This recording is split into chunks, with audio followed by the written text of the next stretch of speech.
10강 이제 문제풀이 연습으로 들어왔습니다. 자, 1번 공공재와 관련성이 가장 적은 것.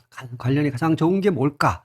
공공재는 비경합성하고 또 하나 성질하면 뭐가 있을까요? 비배제성이라는 거죠. 이 두 가지 성질이 있죠. 1번은 관련성이 굉장히 높죠. 3번은 맞죠? 시장 실패의 원인이죠. 자, 비배제성 때문에 무임승차자 문제가 벌어지잖아요. 근데 답이 당연히 2번이 관련성이 적죠. 과잉 공급이 아니라 과소생산, 과소생산 내지는 과소공급 또는 생산 중단 이런 일이 벌어진단 말이에요. 그렇죠? 비배제성이 아주 주범이죠. 자, 그래서 1번에는 2번이 되겠습니다.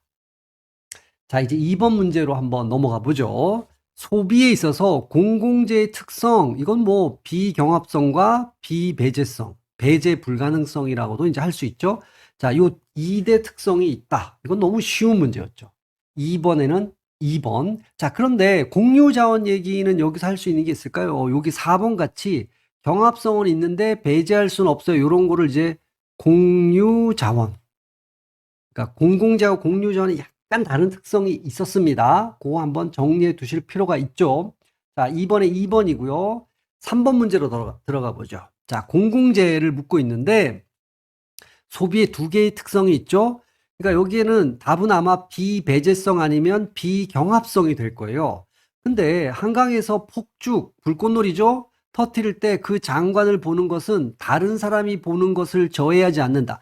한 사람의 소비가 다른 사람의 소비에 영향을 미치지 않는다. 다른 사람의 소비를 감소시키지 않는다. 그러니까 두 소비자는 서로 라이벌이 아니다.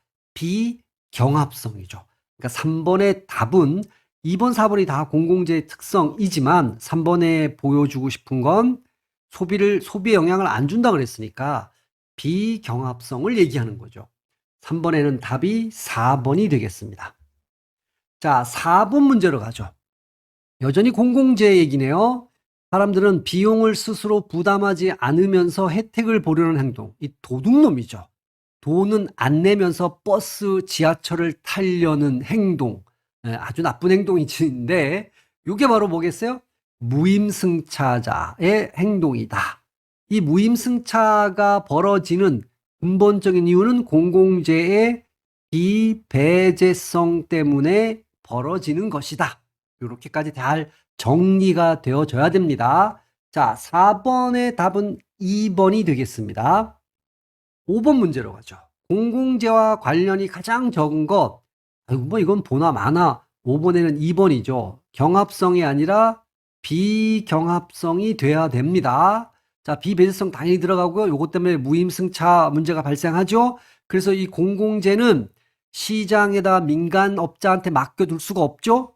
자, 과소생산이 되니까 정부의 개입, 정부가 공급을 해줘야 된다. 정부도 굉장히 관련이 있죠. 공공이잖아요. 벌써 퍼블릭이니까. 4번은 관련성이 있는 거죠. 자, 5번의 답은 그래서 2번이 되겠습니다. 6번 가죠. 이번에는 공유자원입니다. 이거를 뭐 공유재 이렇게 번역해도 됩니다. 가장 거리가 먼 것.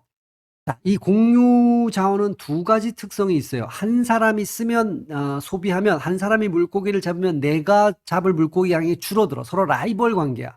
그런 의미에서 경합성입니다. 자, 돈을 안 낸다고 공해상에서 물고기 잡는 걸 배제할 수는 없어. 비배제성이죠. 자, 요렇게 요 성질에 의해서 벌어지는 게 공유지의 비극이고 그래서 시장 실패가 벌어지겠죠. 그러니까 여기서 틀린 거는 3번이 되겠죠. 3번은 비경합성이 아니라 경합성이라는 말로 바꿔주면 다 답이 되는 거죠. 아주 관련성이 높은 겁니다. 이 공유제 비극은 이제 주장한 사람이 게릿 하딘이라는 사람입니다. 하딘이 이걸 주장했죠. 자, 그래서 6번의 답은 3번이 되겠습니다. 7번 문제. 자, 전반적으로 시장 실패의 원인이 될 수 없는 것 이렇게 나오는데 공공재 당연히 원인입니다. 외부 경제 당연히 원인이죠. 공유 자원도 시장 실패의 원인입니다. 사적 이유 추구는 아무 상관이 없죠. 사적 이유 추구하고는 뭐 또 하나 여기서 미시적인 원인을 쓴다 그러면 불완전 정보 제가 이론 강의에서 마지막에 역선택과 도덕적 해이, 주인 대리 문제인 도덕적 해이를 알려드렸죠. 불완전 정보. 이 불완전 정보 대신에 뭐 이렇게도 표현해도 됩니다. 비대칭 정보. 요것도 중요한 미시적 시장 실패의 원인이 된다. 이런 거 하나 조금 추가해 두시면, 뭐 또 하나 연습해 보면 규모의 경제, 우리가 이제 독점에서 배우시겠지만 규모의 경제에 의한 자연 독점, 뭐 이런 것도 시장 실패의 중요한 원인이 되죠. 규모의 비경제, 불경제는 아니에요. 그거 주의해 두시고, 7번의 답은 그러니까 3번이 되겠죠. 8번 가보죠. 자, 소비의 비경합성, 배제 불가능성. 뭐 다른 말로 이거는 비배제성. 이렇게 쓸 수 있죠. 어느 것의 존재, 이거와 관련돼 있는 게 뭐겠어요? 당연히 공공재죠. 공공재. 이런 성질 때문에 국가가 제공할 수밖에 없는 재화를 뭐라 그래요? 공공재라고 얘기를 하잖아요. 그러니까 요게 답은 3번이 되겠죠. 8번의 답은 3번. 9번 가죠. 조금 긴데요. 가장 옳지 않은 것, 그러니까 틀린 걸 골라야 돼요. 공공재는 비경합성, 비배제성. 맞죠? 두 가지가 시장에 맡겼을 때 사회적으로 필요한 양보다 적게 공급되죠. 과소 생산 또는 아예 공급되지 않을 수도 있다. 생산 중단. 1번 문장은 완벽하게 맞는 문장이에요. 자, 코주 정리는 외부 효과가, 그렇죠. 우리가 외부 효과에서 배웠죠. 외부 효과가 있을지라도 정부 개입 없이 협상, 자발적 협상에 의해서 시장 실패를 해결할 수 있음을 보여준다. 정확한 얘기입니다. 자, 독점, 과점, 독점적 경쟁 시장, 이런 걸 이런 시장을 우리가 뭐라고 얘기하냐면 불완전 경쟁 시장이다. 이렇게 얘기를 했죠. 완전 경쟁 시장에서 시장이 효율적 자원 배분, 파레토 최적 달성이 되잖아요. 그러니까 불완전 경쟁 시장, 요런 다 불완전 경쟁을 얘기하고 있습니다. 요런 건 시장 실패를 일으키는 원인으로 작용하는 거죠. 그러니까 3번도 맞는 표현이 되는 거죠. 자, 공유 자원이란 경합성은 없으나, 아니, 틀렸네. 이 공유 자원 특징 다시 한번 정리해 볼까요? 경합성이 존재하고요. 비배제성. 배제성은 없어야 돼요. 요건데 경합성은 없으나 배제성은 있는, 그러니까 거꾸로 얘기한 거죠. 요 부분을 어떻게 해야 되냐면 경합성은 있으나, 그죠? 경합성은 있으나 그다음에 배제성은 없는, 배제성이 없다는 얘기죠.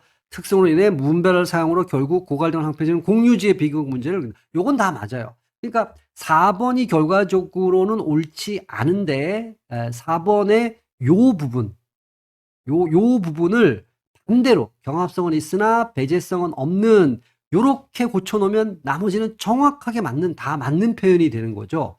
그래서 9번에는 4번이 틀렸다. 이렇게 자, 공유자원을 물었는데요. 공유자원 특성으로 묶인 것. 이런 공공재가 아니에요. 조금 전에 우리가 했던 거죠. 경합성과 비배제성. 이렇게 가져가시면 정확하게 맞는 얘기죠. 10번은 너무 쉬웠죠. 10번에 3번이 되겠고요. 11번입니다. 순수 공공재요. 공공재는 소비의 두 가지 성질을 갖죠. 비배제성하고, 그럼 어디 있을까요? 비경합성, 여기 있네요. 여기 있고, 요건 뭐 답이, 여기도 있네. 요렇게. 그죠? 둘 다 답이 되죠? 그러니까 얘는 과소죠. 과대가 아니라 과소 생산돼. 적게 생산된다 그랬잖아요. 그럼 11번에 들어갈 말은 1번이 되겠네요. 1번. 자, 11번의 답은 1번이고, 12번 문제로 넘어가 보죠. 옳지 않은 겁니다. 자, 미시적 시장 실패입니다. 자원 배분의 효율성을 달성하지 못하는 경우를 미시적 시장 실패라 그러는데, 완전 경쟁 시장에서 자원 배분의 효율성이 달성되죠. 파레토 최적. 불완전 경쟁, 외부 효과, 공공재, 비대칭 정보에 기인한다. 뭐 정확하게 미시적 시장 실패를 설명하고 있어요. 1번은 맞는 표현이 되는 거고요. 자, 외부 경제가 있는 경우, 자, 외부 경제는 긍정적인 효과잖아요. 그러면 편익을 먼저 따지라 그랬죠. 사적 한계 편익은 사회적 한계 편익보다 크다가 아니라 사적 한계 편익이 훨씬 누리는 혜택이 사회적으로 훨씬 크죠. 자, 그런데 내가 누리는 혜택은 적기 때문에 의사결정은 사적 한계 편익에 근거해서 하잖아요. 필요한 양보다 적게 만들어내죠. 그러니까 결과는 답이 나왔네요. 2번이 틀렸는데 딱 하나가 틀렸죠. 크기 때문이 아니라 작기 때문에 이렇게 바꿔야 되겠죠. 작기 때문에 과소 생산되는 건 맞아. 그럼 이걸 해결하려면 피구세 보조금을 줘야 되죠. 이렇게 해서 해결하는 방법이 있다. 공공재입니다. 국방 서비스나 공중파 방송, 가로등, 일반 도로와 같은 한 개인의 소비가 타인의 소비를 저해하지 않는다. 이러면 비경합성 맞고요. 일단 공급되고 나면 누구나 소비할 수 있어 그 혜택을 배제시킬 수 없는 비배제성. 뭐 공공재에 대해서 아주 제대로 설명을 하고 있는 거죠.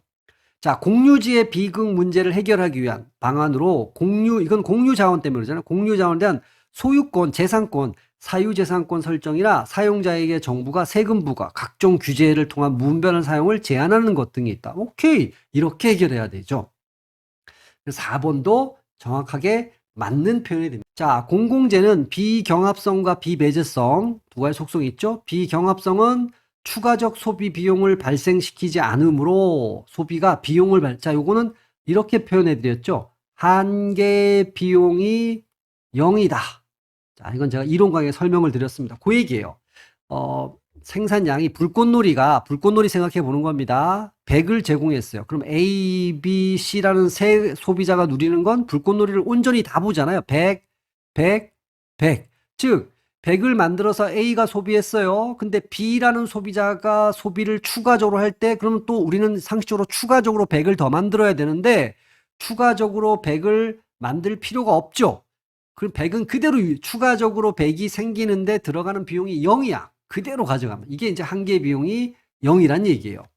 이에 대한 양의 가격. 즉 그러니까 들어간 비용이 0이니까 B한테 받을 돈이 없는 거지. 양의 가격이라는 건 이제 0원 이상의 가격을 설정하는 것도 사회적으로 바람직하지 않기 때문에 않고 비배제성은 아무도 비용 부담을 하지 않으려는 무슨 문제? 무임승차자 문제가 들어가야 돼요. 그럼 답은 일단 이 둘 중에 하나겠네요. 이러한 이유로 공공재는 사적재와 달리 시장에 맡겼을 때 사회적으로 필요한 양만큼 공급되지 못하는 즉 과소 생산이 되죠. 혹은 생산이 안 되거나 이런 실패를 뭐라 그래요? 시장 실패라고 얘기를 하죠. 그럼 13번에 옳은 거는 3번이 되겠죠. 공유지 또는 공유자원의 비극과 가장 거리가 먼 것. 항의 어족자원 고갈. 그렇죠. 이 어족자원은 공유지죠. 그런데 이 경합성과 특히 이 비배제성이죠. 두 가지 성질에 의해서 너도 나도 서로 소비를 하려고 한다. 그래서 고갈 문제가 벌어진다. 자, 소유권이 분명하지 않은 상태에서 각 개인은 자원을 아껴 쓸 유일 가치. 그렇죠. 이 어차피 내 거 아니고 주인도 없잖아. 여러분 주인 없는 데서 어떻게 해요? 그러니까 공원에서 이 쓰레기를 버리는 사람들이 있단 말이에요. 도로가에서 자동차 타다가 담배 피우고 담배 꽁초를 도로에다 버려. 그 이유가 뭔지 아세요? 자기가 이 공원, 자기가 이 도로의 주인이라는 주인의식이 없는 거야. 그러니까 사실은 주인이거든요. 자기가 낸 세금으로 다 만들어지고 운영되는 거란 말이에요. 그게 없으니까 그렇게 아껴 쓸 이유가 없다. 이렇게 판단하는 거죠. 이게 뭐 바닷가도 마찬가지입니다. 당연히 이겁니다. 자, 맞는 표현이고요. 공동으로 사용하는 자원은 너무 빨리 고갈되는 경향이 존재한다. 맞죠? 그래서 공동 목초지 가면 서로 빨리 자기 소가 풀을 뜯게 만들어주는 거죠. 아, 여기 뭐 4번은 명확하게 틀렸네요. 공유 자원은 비배제성은 맞아요. 근데 비경합성이 아니라 요 경합성이죠. 경합성이 존재한다. 이렇게 가야지 맞는 표현이죠.